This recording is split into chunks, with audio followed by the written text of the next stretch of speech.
बिस्मिल्लाहिर्रहमानिर्रहीम। अस्सलाम वालेकुम स्टूडेंट्स, कैसे हैं आप सब? उम्मीद है सब खैरियत से होंगे।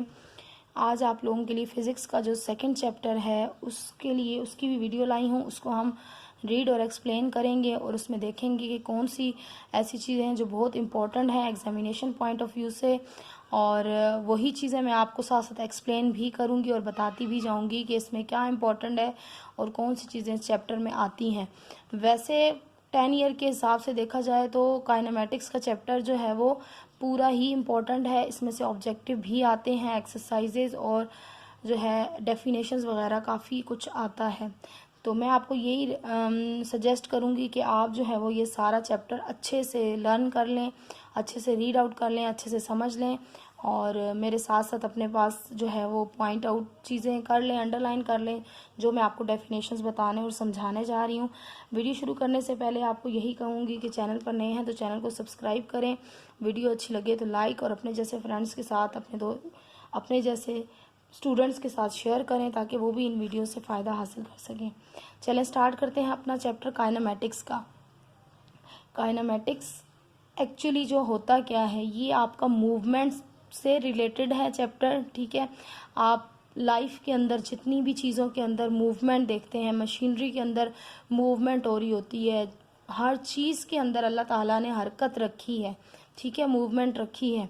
तो ये चैप्टर ये वाला इसी से काइनेमेटिक्स रिलेट करता है। अब हम सबसे पहले देखते हैं ये वर्ड है क्या। द वर्ड काइनेमेटिक्स इज़, अब ये चीज़ें आपकी ऑब्जेक्टिव में आ सकती हैं कि ये वर्ड काइनेमेटिक्स कहाँ से निकला है, कहाँ से आया है, क्या है ये वर्ड। तो इस डेफिनेशन को हम देख लेते हैं। The word kinematics is derived from Greek word kinema, how are objects, how an object changes to positive in space in a certain time interval without considering the causes of motion। ठीक है, ये क्या कह रहे हैं कि how an object, अब ये वर्ड किससे निकला है? ग्रीक वर्ड है, ठीक है, इस ग्रीक वर्ड से निकला है और इसमें क्या बताया, इसके मीनिंग क्या बनते हैं। How an object changes its position, ठीक है, कोई भी ऑब्जेक्ट यानी कि कोई अगर एक जगह से दूसरी जगह मूव कर रहा है, ठीक है, चेंजिंग इन स्पेस, अब ये स्पेस के अंदर की बात हो रही है, इन अ सर्टन टाइम, एक ख़ास वक्त के अंदर, टाइम इंटरवल यानी कि अपने वक्फे के बाद, किसी वक्त के वक्फे के बाद, without considering the causes of motion, बग़ैर किसी रीज़न के। It is the study of motion, मैंने आपको यही बताया। अब ये मोशन क्या है? मूवमेंट को ही मोशन कहा जाता है, ठीक है।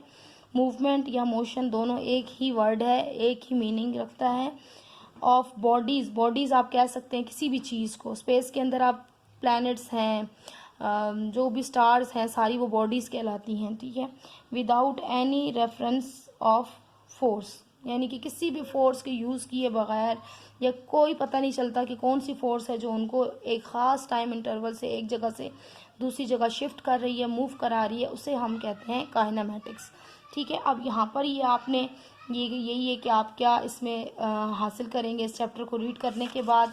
तो मैं जल्दी से चलती हूँ अब टॉपिक और काइनेमेटिक्स की डेफिनेशन जो आपने पेपर्स के पॉइंट ऑफ व्यू से लर्न करनी है, ये सारा आपने एक दफ़ा रीड कर लेना है, ठीक है। इसमें कोई भी ऐसी ख़ास चीज़ नहीं है जो मैं आपको समझाऊँ, बहुत सिंपल वे में बताया गया है। तो यहाँ पे देखें, यहाँ से चलते हैं, यहाँ से these and some other similar questions are well learn to answer in this. अब यहाँ पर अगर मैं ये आपको देखें, व्हेन यू, चले समझा देती हूँ, when you throw a ball straight up in the air, ये बात बार बार बचपन से आपको समझाई जाती है, पढ़ाई जाती है बुक्स के अंदर कि जब हम कोई बॉल जो है वो एयर में फेंकते हैं, how high does it go, जितना भी हाई वो जाती है। When a glass slips from your hand, जब हमारे हाथ से कोई ग्लास छूट जाता है तो क्या होता है। How much time do you have to catch it before it hits the ground. How, ये सारे क्वेश्चंस बताए गए हैं, ठीक है। अब ये सारा हम कहाँ पढ़ते हैं, ये देखें इसी स्टडी में पढ़ते हैं। अब यहाँ पर मैकेनिक्स, ये मैकेनिक्स जो ब्रांच है उसकी ये सारे क्वेश्चंस हैं, उसके आंसर्स हमें मिलने हैं, आपने खुद सोचने हैं ये आंसर्स, ठीक है, इन क्वेश्चंस के। The branch of physics which is related with the study of motion of an object is called mechanics. अब आप बोलेंगे काइनेमेटिक्स का चैप्टर है तो मैकेनिक्स का क्या ताल्लुक है। आप देखिए मैकेनिक्स का काइनेमेटिक्स से क्या ताल्लुक बनता है। मैकेनिक्स जो है वो ब्रांच ऑफ साइंस है, ठीक है, ब्रांच ऑफ फिजिक्स है मैकेनिक्स। मैं आपको फर्स्ट चैप्टर में भी ब्रांचेस को डिटेल से एक्सप्लेन करके आ चुकी हूँ, ठीक। अब यहाँ पर देखें, अब जो मैकेनिक्स है ये मज़ीद जो है फर्दर 2 पार्ट्स में डिवाइड है। It is divided into 2 parts. Mechanics जो ब्रांच है वो 2 पार्ट्स में डिवाइड की गई है, काइनेमेटिक्स और डायनामिक्स में, ठीक है। काइनेमेटिक्स, अब ये देखें पूरा चैप्टर मैंने आपको कहा सिर्फ इस एक ब्रांच के ही एक पार्ट पे ये चैप्टर जो है वो डिपेंड कर रहा है, काइनेमेटिक्स का, ठीक है। तो हम इस काइनेमेटिक्स को ही देखेंगे आगे। अब इस काइनेमेटिक्स में मज़ीद क्या चीज़ें हैं देखें। द वर्ड काइनेमेटिक्स ये हम पढ़ आए हैं पीछे, ठीक है। अब यहाँ पर देखें इसकी डेफिनेशन, ये मोस्ट इंपॉर्टेंट है, ये आपने याद कर लेनी है, अपने पास टिक मार्क कर ले। Kinematic is the branch of mechanics, ठीक है, which deals with motion of objects without reference of force. कि जो काइनेमेटिक्स जो है वो ब्रांच ऑफ मैकेनिक्स है, ठीक है, और ये किसके साथ डील करती है, हरकत के साथ, मोशन यानी कि मूवमेंट के साथ, ऑफ ऑब्जेक्ट किसी भी चीज़ की हरकत के साथ बग़ैर किसी चीज़ का रेफरेंस दिए कि उस पर कौन सी फोर्स अप्लाई हो रही है, विच कॉल्स मोशन, ठीक है, जिसको मोशन ही कहा जाता है, यानी कि मूवमेंट ही कहा जाता है। अब आपकी ये हो गई काइनेमेटिक्स की डेफिनेशन, ये आपने ज़रूर याद कर लेनी है। अच्छा, उसके बाद आ जाती है नेक्स्ट पॉइंट, नेक्स्ट चीज़ 2.1, नेक्स्ट इसका जो नई चीज़ इस चैप्टर में हम रीड करने जा रहे हैं, रेस्ट एंड मोशन। आपको नाम से ही पता चल रहा होगा, अब ये भी बहुत इंपॉर्टेंट पॉइंट होता है।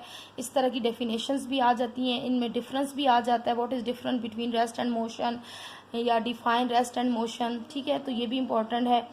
हाउ अ लुक, अब देखें ये चीज़ मैं रीड करने जाऊं तो ये कुछ ख़ास नहीं होता, ये सिर्फ आपको समझाने के लिए होता है कि आप मेन चीज़ें मैं आपको साथ साथ डिटेल से बताती जाऊंगी। देख लेते हैं। Have a look around in your classroom, you can observe various things like table, chair, book, etc all are in state of rest, ठीक है। समझ में आ गई आपको? रेस्ट जैसे एक चीज़ बगैर आपको नज़र ही नहीं आ रही कि वो मूव हो रही है, चेयर अपनी जगह पे पड़ी हुई है, टेबल अपनी जगह पे पड़ा हुआ है, तो वो रेस्ट पोजीशन में कहलाएगा, ठीक है।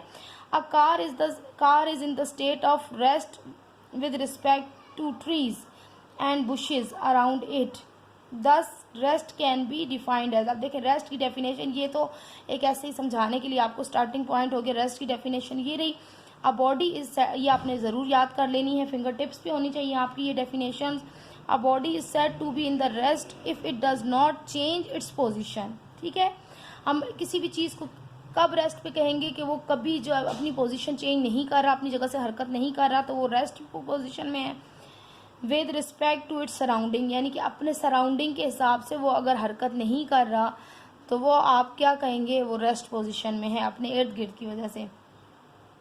अब ये सारा जो है नीचे से आपने एक दफ़ा रीड कर लेना है, इसमें कोई यही चीज़ को बार बार एक्सप्लेन किया गया है डिफरेंट तरीके से, ठीक है। अब ये ट्रेन की एग्जांपल दी गई है। Train is station at the platform, अगर ट्रेन अपने एक स्टेशन पे प्लेटफॉर्म पे मौजूद है, a person can notice that the train does not changes its position, ठीक है, क्योंकि वो स्टेशन पे मौजूद है और वो अपनी जगह चेंज नहीं कर रही with respect to its surrounding. So यही चीज़ है जो ऊपर आपको ट्रीज़ की एग्जांपल दी गई है, तो आपको इसमें से याद करनी है ये रेस्ट की पोजीशन, रेस्ट की डेफिनेशन, और ऊपर जो मैं काइनेमेटिक्स की। अब हम चलते हैं, दूसरी आपके पास क्या आएगी, मोशन, ठीक है। अब मोशन की डेफिनेशन भी आपके फिंगर टिप्स पे होनी चाहिए। मोशन बिल्कुल अपने माइंड में रख ले, मूवमेंट से रिलेट करता है, ठीक है। मोशन वर्ड और मूवमेंट का वर्ड एक ही मीनिंग रखता है। A body is said to be in the motion if it changes its position with respect to its surrounding, यानी कि अपने इर्द गिर्द के माहौल के मुताबिक जब कोई चीज़ अपनी जगह चेंज कर रही होती है तो वो कहलाती है कि वो मोशन के अंदर है, ठीक है।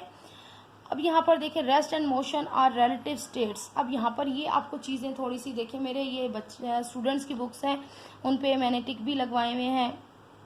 यहाँ पर आपको ये एग्जांपल्स थोड़ी सी लर्न भी करनी है रीड करके।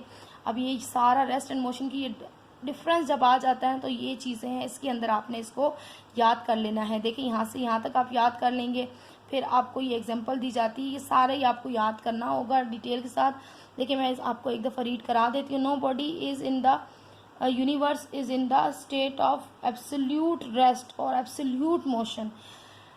अगर आप किसी भी चीज़ को, अगर आप एटम की डेफिनेशन जानते हैं और आपने अगर डीपली बुक्स को पढ़ा है, फर्स्ट इसके अंदर आपने एटम के बारे में पढ़ा है, तो आप, क्योंकि वो हर क्लास के अंदर मोस्टली एटम का चैप्टर मौजूद होता है, तो आपको पता चलेगा कि दुनिया के अंदर अल्लाह ताला ने जो भी चीज़ बनाई है वो कभी भी मुकम्मल सुकून की हालत में, रेस्ट की हालत में नहीं होती, हमेशा उसके अंदर मूवमेंट हो रही होती है, चाहे वो सॉलिड फॉर्म में हो, लिक्विड फॉर्म में हो, या गैस फॉर्म में हो।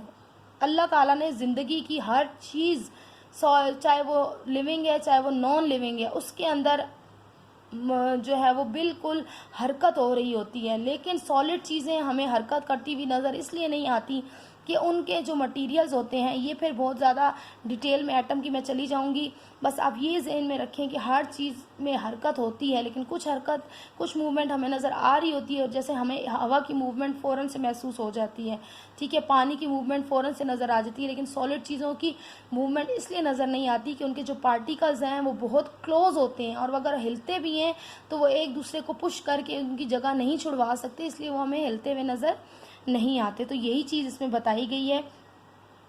If a body is at rest with respect to some references point at the same time, it can also be in the state of motion। ठीक है, यही बात जो मैं आपको समझाने की कोशिश कर रही हूँ कि आप अगर देख रहे हैं कि कोई चीज़ रेस्ट की पोजीशन में है, लेकिन वो एक्चुअली रेस्ट पोजीशन में नहीं होती, ठीक है, वो अंदर ही अंदर मूव कर रही होती है, उसके पार्टिकल्स, उसके एटम हमेशा हरकत में होते हैं, ठीक है, with respect to some other references point. अब यहाँ पे for example, a passenger sitting in a moving bus is at rest. अब देखें, अगर कोई बस पैसेंजर गाड़ी के अंदर बैठा है, बस हिल रही है, लेकिन वो तो अपनी जगह पर रेस्ट में बैठा हुआ है ना, इंसान तो हरकत नहीं कर रहा, गाड़ी के ऊपर हाथ पे हाथ रख के बैठा हुआ है अपनी सीट के ऊपर, हरकत क्या चीज़ कर रही है, बस हरकत कर रही है, ठीक है, because passenger are not changing their position with respect to other passenger. ठीक है, यानी कि दूसरे पैसेंजर्स को देखते हुए या दूसरे पैसेंजर के हवाले से देखें तो वो कोई भी बंदा अपनी जगह चेंज नहीं कर रहा। और ऑब्जेक्ट इन द बस, अब यहाँ पे देखें पिक्चर दिखाई गई है आपको, अब ये देखें बंदे कैसे सुकून से बैठे हुए हैं, बस ही हरकत करती जा रही है। अब but for another observer outside the bus noticed that the passengers and objects inside the bus are in the motion as they are changing their position with respect to observers standing at the road। I hope कि ये चीज़ आपको अच्छी तरह example समझ में आ गई हो कि अगर आप बाहर रोड पे खड़े हैं और आप एक जाती हुई बस को देखें तो आपको ऐसा महसूस होगा कि बस भी जा रही है और साथ साथ पैसेंजर अपने एक जगह से दूसरी जगह जा ही रहे हैं ना, क्योंकि वो अपने घर में नहीं है, अपनी किसी जगह पे खड़े हुए नहीं हैं, वो बस के अंदर, और बस के हिलने के साथ पैसेंजर भी थोड़ा बहुत हिल रहे होते हैं और उनकी अंदर जो बस के अंदर चीज़ें होती हैं वो भी हिल रही होती हैं।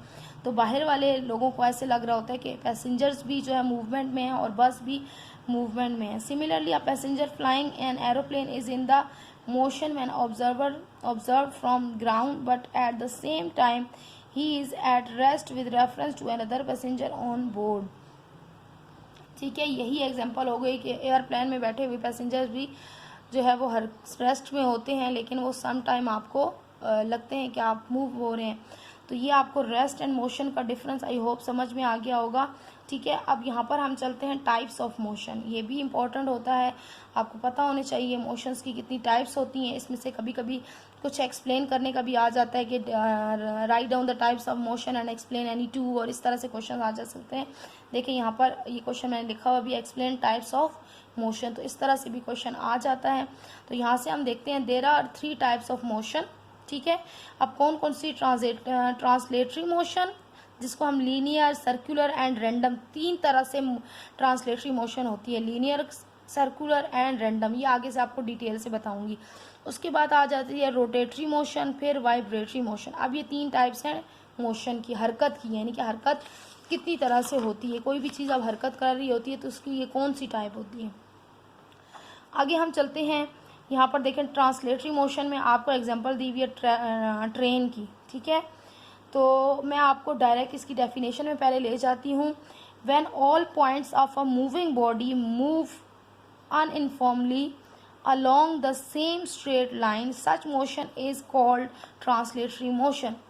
यहाँ पर ट्रेन की आपको एग्जांपल, ट्रेन आपने अगर कभी चलते हुई देखी हो तो आपको नीचे से यहाँ से उसके सारे पार्ट जो हैं वो मूव करते हुए नज़र आ रहे होते हैं ट्रेन के। ठीक है, यानी कि जो जो पॉइंट अटैच हुए हुए होते हैं वो पॉइंट आपकी मशीनरी के अंदर हर उसका पॉइंट जो है वो मूव कर रहा होता है। तो इस तरह की जो मूवमेंट होती है उसको कहते हैं ट्रांसलेटरी मोशन। ठीक है, when all points of a moving body, जो चीज़ हरकत कर रही है उसके सारे पॉइंट मूव कर रहे हों तो ट्रांसलेटरी मोशन उसको कहते हैं, ठीक है। अब देखिए ट्रांसलेटरी मोशन की ही मज़ीद 3 फॉर्म्स हैं। कौन सी? लीनियर मोशन, सर्कुलर मोशन और रैंडम मोशन। अब ट्रांसलेटरी मोशन में जो है वो लीनियर मोशन क्या होता है, अब इसमें आपको जो है बस की एग्जांपल दी गई है, व्हेन ऑब्जर्वर। अब मैं आपको सिर्फ जो है वो ये एक्सप्लेन करूँगी डेफिनेशंस। अब यहाँ पर देखिए, motion of a body along a straight line is called linear motion. यानी कि कोई बॉडी अगर सिर्फ सीधी सीधी हरकत करती जा रही है, जैसे अगर ये बस या ट्रेन सीधी सीधी हरकत करती जा रही है, तो उसको कहेंगे, एक ही स्ट्रेट लाइन पर हरकत करती जा रही है, उसको कहेंगे लीनियर मोशन, ठीक है। उसके बाद आ जाते हैं हम सर्कुलर मोशन। नाम से आपको पता चल रहा है, जैसे अर्थ की यहाँ पे एग्जांपल दी हुई है, या इसके प्लैनेट्स के सैटेलाइट्स की एग्जांपल्स होती हैं,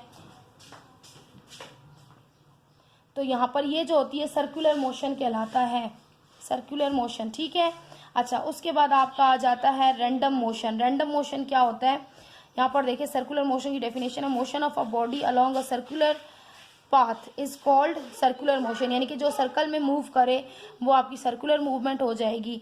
अब देखते हैं इसकी रैंडम मोशन क्या है। यहाँ पर देखिए रैंडम मोशन, आप रैंडम वर्ड से पता चल रहा है जो मुख्तलिफ तरह से हो, उसकी कोई एक सीक्वेंस ना हो, ठीक है, रैंडमली कहीं भी वो हरकत हो रही हो।